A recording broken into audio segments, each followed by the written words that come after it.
All right, in this video, we'll talk about post-optimal analysis. That means we'll see how to use the final tableau of a simplex method to determine how the optimal solution will change if you change the availability of the different resources. So that's our goal, understand how the optimal solution to linear programming problem is affected by small variation in the constraints. So here's the method. We're going to assume that we have found the final tableau of a linear programming problem and that we have the optimal solution. But now we're not happy with this. We want to see how we can improve our optimal solution and change it by changing the availability of the resources. So to determine what will happen when we change the constraints slightly, you're going to need to determine the change in each constraint. So the change is going to be the new limit minus the old limit. And then you're going to compute the new value of the basic variables in the new setting by first putting all the basic variables here. And you're going to keep them in the same order as they are in the basic, in the final tableau. So each row will give you a basic variable and you're going to place them accordingly. Then you're going to have the old solution here. So this would be the constant column of the final tableau.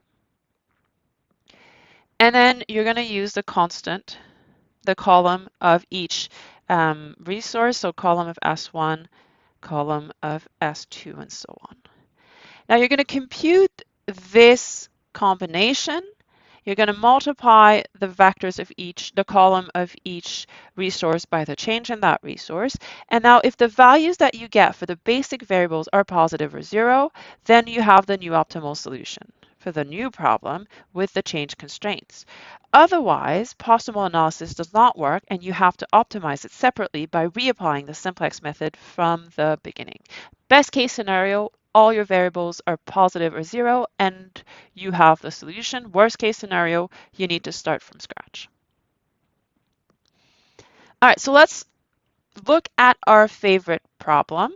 We want to maximize P under the restrictions, same restrictions as always. We've already solved it, so we have the optimal tableau here that we've computed in 8.1.4.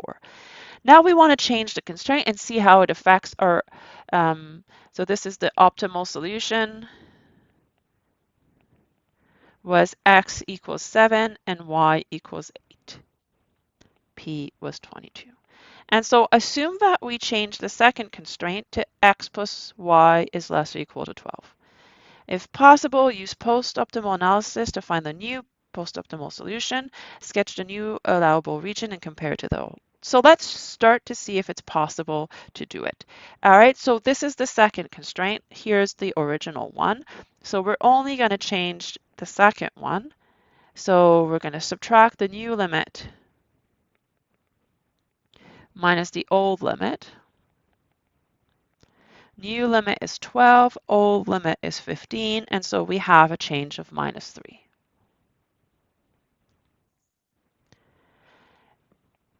We need to put the variables according to the rows. So first row, the basic variable is S1, so that's going to go here. Second row, it's Y right here. Third row, we have the X, and bottom row is always P.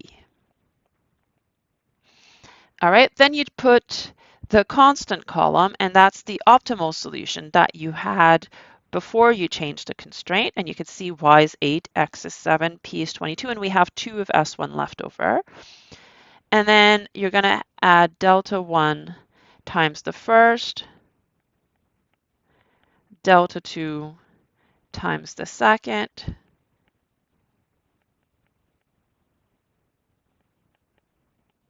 by second, I mean the column of the second resource, and then delta 3 times this column. So 1/3 minus 1/3, 1/3, 1/3. All right, so in our case, we're only changing the second one. So all the other deltas is 0. And so what we're getting is 2 plus 4, that's 6. 8 minus 4, that's 4. 7 plus 1, that's 8. And 22 minus 2, that's 20. All right, so the new optimal solution is S1 is 6, Y is 4, X is 8, P is 20. They're all positive or 0.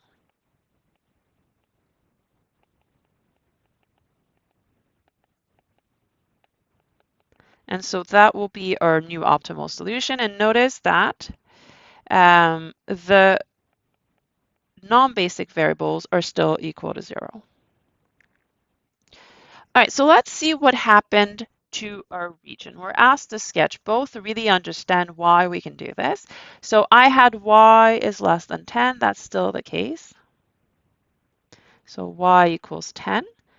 I had x plus y equals 15. Now I have x plus y equals 12. So 12 is about here and here. So this is the new one. Let me put it in purple. So this is x plus y equals 12. And then I have the same as before. I'll start at 9 and go up. So like this. And I have 4x plus y equals 36. Our old best solution was here at 7, 8. Our new best solution is here at 8, 4. So if you notice, the point here is the shape of the region is more or less the same. We have the same curve intersecting. The purple one is moved slightly, but it's still intersecting the black and the blue in the same, not in the same place, but in the same way, in the same order, in the same position. And so the maximum will still be at the intersection of these two curves and these two curves. All right, so everything looks the same. So the level curves of P, like the lines that we drew earlier on, will still hit this corner first. And so that's our new maximum.